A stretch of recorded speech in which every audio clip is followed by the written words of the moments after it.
Sir, आज आप यहाँ पर आए, इस घटना के बारे में जानकारी ली, क्या पहला वक्तव्य रहेगा आपका इस परिवार से मिलने के बाद? राजस्थान में दुष्कर्म और उसके बाद हत्या की ये पहली घटना नहीं है।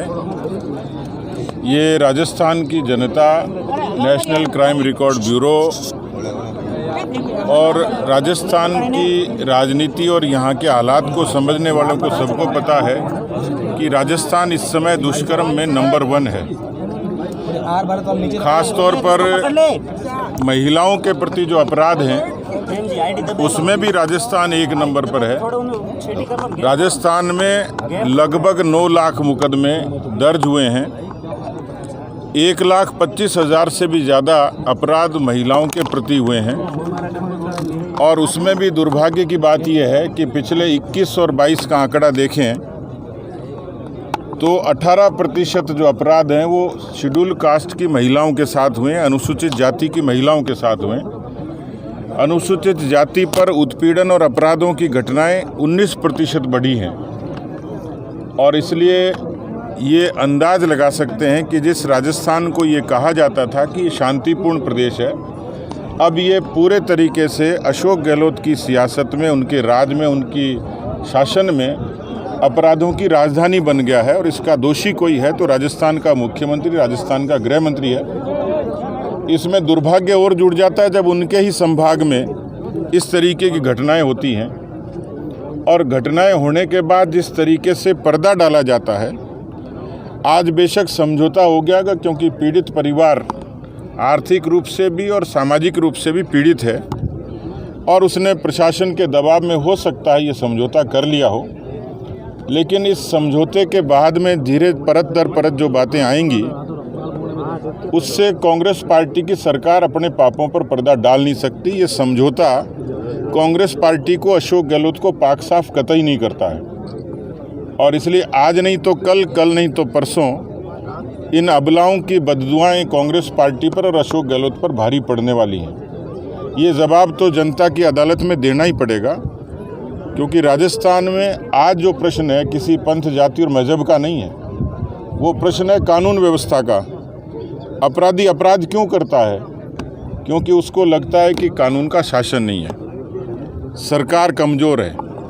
तो मैं मुख्यमंत्री की फितरत देखता हूं कि उनको कुर्सी बचाने की फ़िक्र ज़्यादा है और किसी अबला की असमत बचे इसकी फ़िक्र कम है।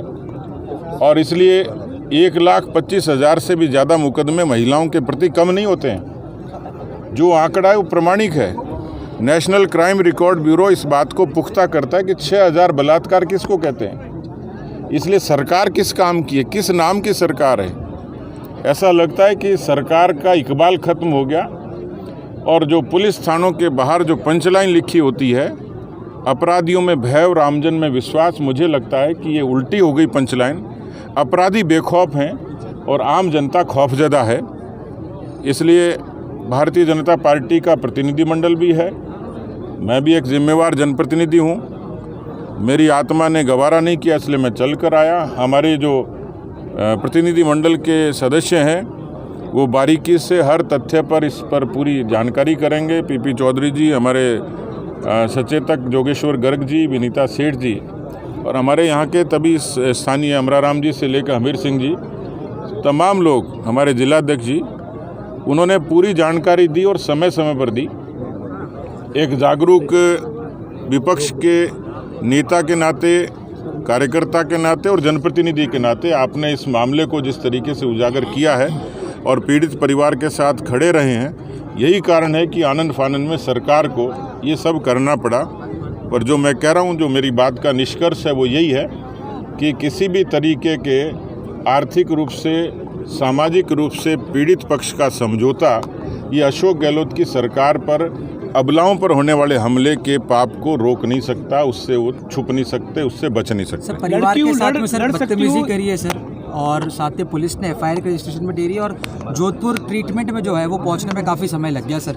3 जो मेजर लूप होल्स अब तक सामने आ रहे हैं। देखिए, मामले को दबाया गया, इसमें अनावश्यक देरी हुई, इलाज में भी देरी हुई और पुलिस की तरफ से जो सतर्कता और सजगता होनी चाहिए वो नहीं हुई, क्योंकि पुलिस का मनोबल अशोक गहलोत जी ने गृह मंत्री के नाते पहले ही कमज़ोर कर दिया। पुलिसिंग की कमजोरी के कारण ही इस तरीके की घटनाएं होती हैं।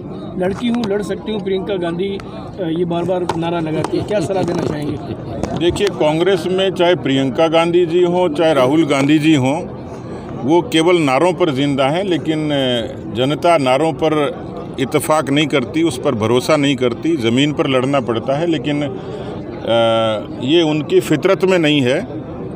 उनको अलग अलग चश्मे हैं उनके, और उन चश्मों के रंग अलग हैं। उनको ये दुर्भाग्य है कि राजस्थान की अबलाएं उनको दिखते नहीं, उनके अपराध नहीं दिखते। वरना इस तरीके की सरकार में जो घटनाएं हुई हैं जिसका मैंने वर्णन किया है, खुद प्रियंका गांधी जी को संज्ञान लेना चाहिए, और इस तरीके के व्यक्ति को एक भी दिन कुर्सी पर रहने का अधिकार नहीं। सतीश जी, एक सबसे बड़ी बात की, सचिन पायलट ने आज प्रेस कॉन्फ्रेंस करके कहा है कि अगर वसुंधरा राजे के सरकार के दौरान जो भ्रष्टाचार हुआ उसका खुलासा और उसकी जांच नहीं होगी तो वो आमने अनशन पे बैठेंगे 11 अप्रैल से।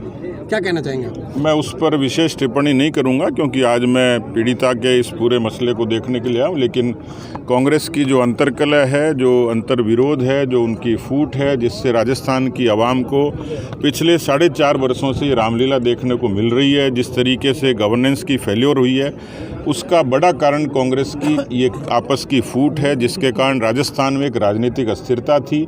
और कानून व्यवस्था के कमज़ोर होने का भी यही कारण है कि जब कोई सरकार कमज़ोर होती है तो उसमें अपराधी बेखौफ होकर इस तरीके का अपराध करते हैं। तो मुझे लगता है कि इस तरीके का बयान, इस तरीके का आचरण ये कांग्रेस पार्टी को कमज़ोर ही कर रहा है। इसलिए मुझे लगता है कि, लेकिन चिंता राजस्थान की जनता की है कि 4.5 वर्षों में राजस्थान की जनता ठगी गई। जिन वादों पर, जिन नारों पर कांग्रेस को काबिज किया, आज राजस्थान की जनता खून के आंसू रो रही है।